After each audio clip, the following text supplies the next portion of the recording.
مکن ای دخترم زاری، مسوزان جان من دختر، مزن آتش تو با اشگر، به جان و پیکرم دیگر. برو از نزد من یک دم، نبینی صورت مادر، چرا همچون که پروانه بگردی گرد این بستر، بگردی گرد این بستر. مرا بس خاطر زار و بس این پهلوی بشکسته، مرا بس زخم این سینه که از جور عدو خسته. مرا داغ پدر درده شد داغ لاله پیوسته، دگر با گریه ات زینب مزن بر جان من نشتر، مزن بر جان من نشتر. مادر مادر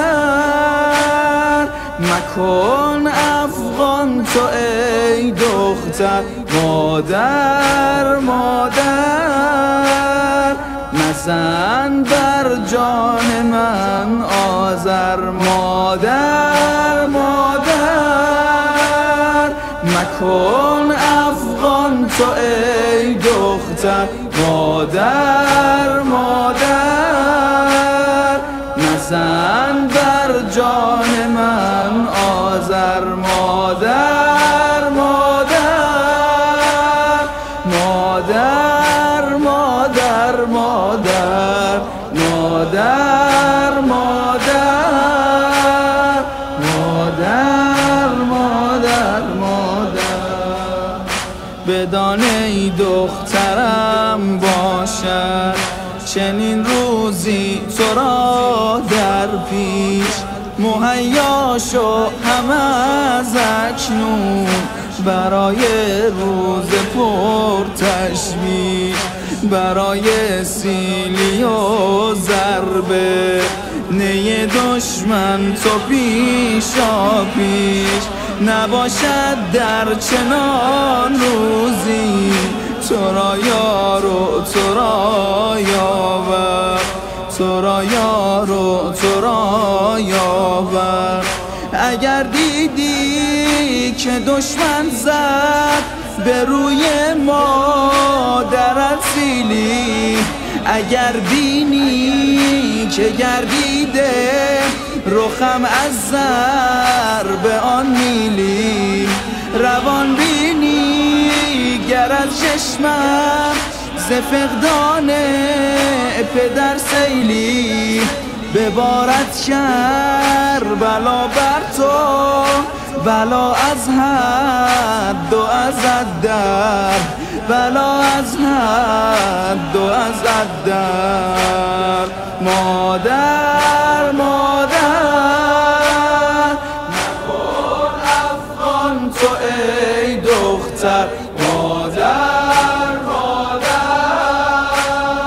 مزن بر جان من آذر. مادر مادر مادر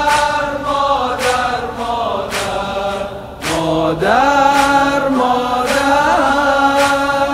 مادر مادر مادر.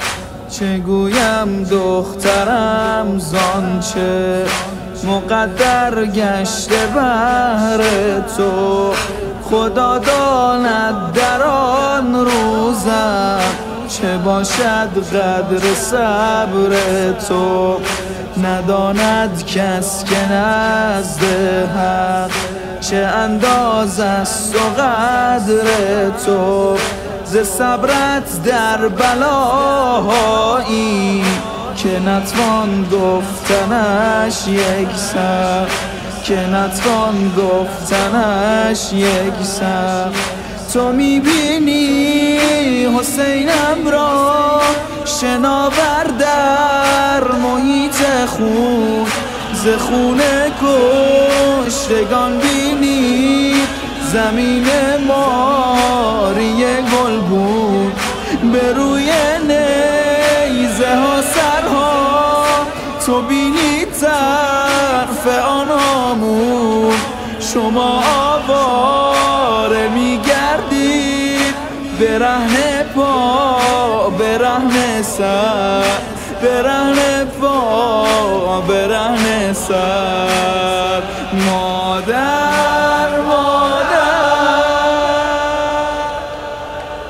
مکن افغان تو ای دختر مادر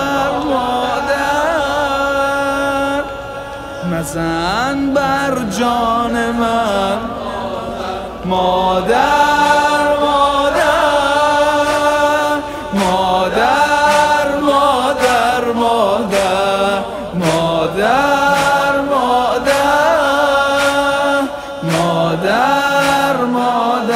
ما همه بگن مادر مادر